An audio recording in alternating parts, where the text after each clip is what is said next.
नमस्कार साथियों। पिछले वीडियो में हमने राहुल गांधी के कथित ब्रिटिश नागरिक होने पर निचली अदालत के द्वारा एफआईआर दर्ज न करने के मामले को लेकर इलाहाबाद हाई कोर्ट में दायर हुई याचिका पर बात की, जिसमें हमने यह बात की कि इलाहाबाद हाई कोर्ट ने केवल यह कहा कि हम अभी इस बात की जांच नहीं करेंगे कि राहुल गांधी ब्रिटिश नागरिक हैं अथवा नहीं। हम केवल अभी यह जांच करेंगे कि ये जो निचली अदालत के द्वारा एफआईआर दर्ज न करने का आदेश दिया है या दर्ज न करने की बात कही गई है, ये बात सही है अथवा नहीं।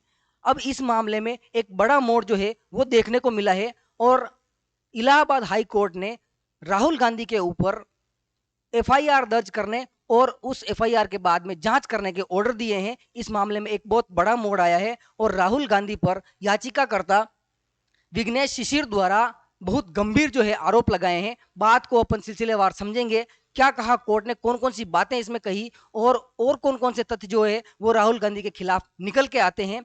नमस्कार, मेरा नाम है मुकेश और आप सभी का बहुत बहुत स्वागत है जजमेंट्स टुडे पर। यदि आपने हमारे चैनल को अभी तक सब्सक्राइब नहीं किया है तो सब्सक्राइब कर लें, लाइक करें और घंटी का आइकन दबा लें ताकि आपको वीडियो का नोटिफिकेशन सबसे पहले मिलता रहे। साथियों, यहाँ पर आप देखेंगे कि राहुल गांधी से जुड़े कथित ब्रिटिश नागरिकता विवाद में इलाहाबाद हाई कोर्ट ने एक महत्वपूर्ण आदेश दिया। कोर्ट ने एफआईआर दर्ज कर जांच के निर्देश दिए, साथ ही निचली अदालत के पहले के आदेश को क्या कर दिया, रद्द कर दिया कि जो निचली अदालत ने कहा कि एफआईआर दर्ज नहीं करनी है वह फैसला गलत था। यह मामला एक भारतीय जनता पार्टी कार्यकर्ता की याचिका पर, जिनका नाम है विघ्नेश शिशिर पर आधारित है, जिसमें राहुल गांधी की नागरिकता और विदेशी कनेक्शन को लेकर गंभीर आरोप लगाए गए हैं। और गंभीर आरोप कौन कौन से हैं साथियों, टकटकी लगाकर आपको देखना पड़ेगा और समझना पड़ेगा क्या आरोप लगाए हैं। Allahabad high court Lucknow bench ने राहुल गांधी के खिलाफ एफआईआर दर्ज करने और जांच करने के आदेश दिया। क्या दिया, यहाँ पर जो है जस्टिस वो है जस्टिस सुभाष विद्यार्थी की बेंच ने लखनऊ की एसीजेएम अदालत के उस आदेश को रद्द कर दिया जिसमें एफआईआर से इनकार किया गया था कि एफआईआर नहीं करनी है।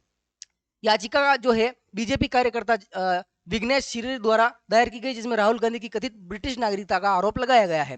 आरोप क्या है साथियों, आरोप है कि राहुल गांधी ने एमएस बेकॉप्स एलटीडी नाम से जो है वो एक कंपनी यूके में 2003 में रजिस्टर कराई थी। ध्यान देना साथियों, इंपॉर्टेंट पॉइंट है कि राहुल गांधी ने इस नाम से यूके में 2003 में एक जो है कंपनी रजिस्टर कराई और दावा किया गया कि कंपनी के दस्तावेजों जो कि 2005-6 के रिटर्न में उन्होंने अपनी नागरिकता ब्रिटिश बताई थी। और यह भी आरोप है, और क्या आरोप है कि मतलब इस 2005-6 के रिटर्न में उन्होंने अपना ब्रिटिश नागरिक होना स्वीकार किया था। यह भी आरोप है कि गांधी के पास डायरेक्ट आईडी, लंदन और हैम्पशायर के पते तथा ब्रेसियल बैंक लंदन में विदेशी बैंक खाता है। ये इतने आरोप उनके द्वारा लगाए गए हैं।